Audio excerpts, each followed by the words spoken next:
later in the evening, after I attend a meeting, I mentioned to a colleague of mine and a community board 3 member, I say, after the meeting, I walked homeward with Carol, Lisa, and Val. I told Carol about the threats to close the park. These are community board 3 members you're talking about.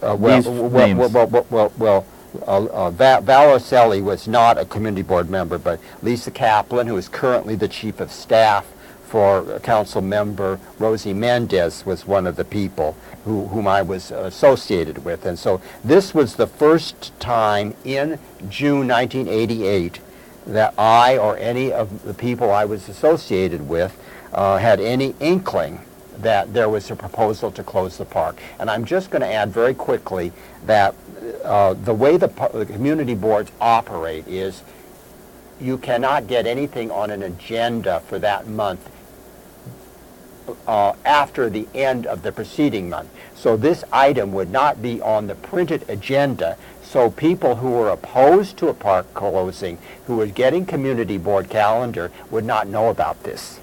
I see. So they could, it was, would you, are you implying or claiming that you think that what was going on here was an attempt to politically railroad the decision to close the park through without any public input or even knowledge that it was going to happen? After analyzing all the history, I would come to that conclusion.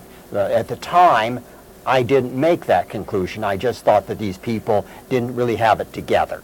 I see. So you think now, after 20 years, that it was more... It was calculated. Calculated, I see, in other words.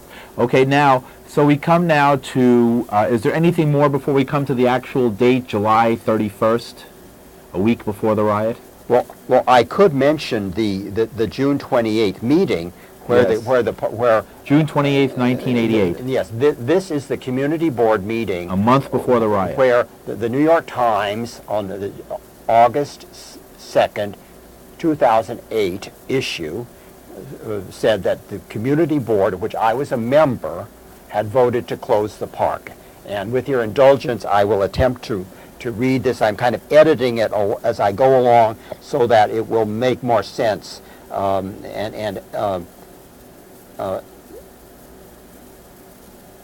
going to Philip start. Vanaver, who's joined us, who was a member of the community board back in 1988. Ann Johnson made a rambling presentation.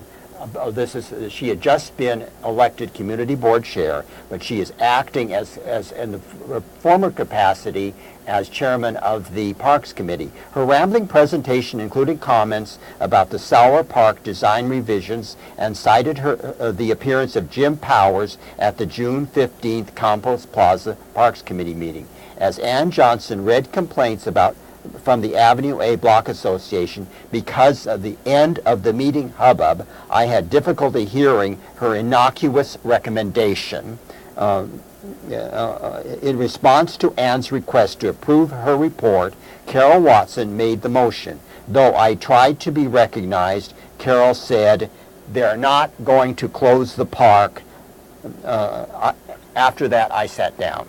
Carol Watson is the late Carol Watson. She's no longer alive. She was a member of the community board. Yes, and a colleague of mine. And she stood up and said, "We are not going to close the park in the meeting." In the midst of silence, but everybody in pregnant silence. Yeah, well, there was a lot of noise actually, and the meeting was on the point of breaking up. And I tried to have Ann Johnson recognize me, so to clarify that what the actual issue was, that we were not in favor of closing the park or having a curfew on the park. We wanted just a noise curfew, innocuous-seeming noise curfew. So that meeting ended with no motion to close the park in the community board, passed by the community board. That's correct. It was again, one has a feeling that this was somewhat manipulated because it was at the very end of the meeting where which have been very tumultuous, and Ann Johnson had just been elected chairman of the meeting. It was right at the end when people were leaving the meeting, and it was as I wrote then, 20 years ago, it was an innocuous sounding resolution. All right, you didn't think so. To give some idea of what we mean when we say it was an innocuous sounding resolution, I'm going to play a brief tape about a minute long about what happened as a result after a number of events happened, sort of as dominoes fell from this first night that we were just discussing, what it finally arrived at.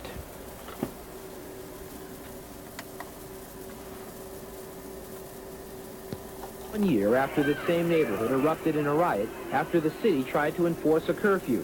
That night, police and squatters battled each other for 4 hours. An amateur videotape captured police hiding their badges or removing them to prevent identification. When it was all over, hundreds were left bloodied and battered, and only a handful of officers were reprimanded. A year ago, police were armed with helmets and riot gear, and many had their badges covered as they enforced the curfew in Tompkins Square Park. It turned into a pitched battle with the homeless and their supporters and innocent passers-by. As police brass and Mayor Koch later acknowledged, a police riot. All right, I'm getting down. I'm getting down. I'm getting down. Paul Guerin took this videotape of what critics called a police force out of control. 50 people were injured, 121 complaints were filed with the Civilian Complaint Review Board. Most of them remain unsettled. At the time, Mayor Koch and Police Commissioner Ward blamed activists for some of the disturbance as they tried to explain the police action. We are not going to allow people, and there are people who are looking for confrontation, That is... One year after the same neighborhood erupted in a... Well, that is a news report, NBC News report or Channel 4 News report from August 6th and 7th, 1988, from events of those, tape of events of that night. It was broadcast a day or two later. So it gives you some idea of why we're spending so much time on this, even 20 years later, why it's still so important, because what happened is clearly disturbing to any sane or sensible person who would watch. What actually happened on August 6th or 7th? What was the... I was there, but I want to ask you. You can ask me if you want. Well, there again, there was Phil Vanaver, by the way. There was a prelude. I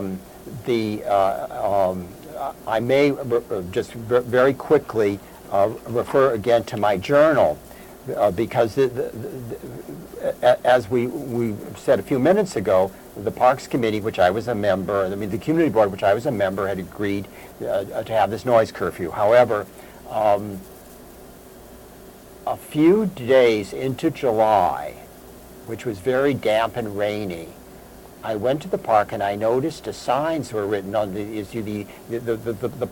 park runs from Avenue A to Avenue B, 7th Street to 10th Street, and there are several entrances. And the park closes at midnight, had been scrawled in orange, pale orange paint on all the pedestrian So that's the only thing the community really heard about. And because it was rainy and the people were not using the park as much as usual, this kind of went unnoticed. And I have to admit that as a person who's been involved in political work in New York for many years, things happen that don't necessarily have any repercussions. So somebody painted this, and I had no idea that there would be these repercussions. At the June Parks Committee meeting, the community liaison from the 9th Precinct had said that the 9th Precinct did not have enough manpower